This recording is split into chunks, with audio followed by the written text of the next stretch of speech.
सुप्रभात नमो नम जाओ पे आज बहुत हस हस मुखे अच्छा तो जा भल कथा एवं तो यात्रा जाइए से पिठापଣା खाई बोलते अच्छा अच्छा तुम ना कौन ओ गोविंद चंद्र ठीक तुम ना जी गोविंद चंद्र तुम बापा देसी से जड़े पिलार ना हूँ पद्मनाभ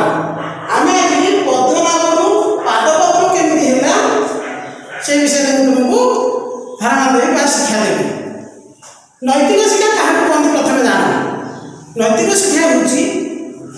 जो शिक्षा उदाहरण बा आदर्श नीति द्वारा समाज में चलिया पथ देखा जाए ताही नीति शिक्षा बा नैतिक शिक्षा बुझिपार यही विषय रू तुम किसी शिक्षा कर जहाँकि तुम जीवन आदर्श तुम जगत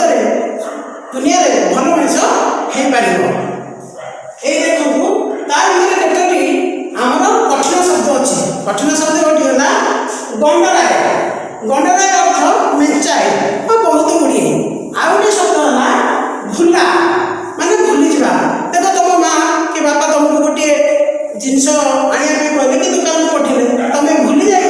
तुम से न जाई पिला सागर खेल पड़ेगा साथ साथी तेणु यहाँ भूलीगल तेणु से जिनसा भूला कहनी जहाँ भूली जाती मन रहे ना भूला कहनी आउ गोटे है हु अर्थ खूब जोरे मैंने हु हुई दिन जड़ीगला खूब जोरे जड़ीगला यही तीन कठिन शब्द मन रख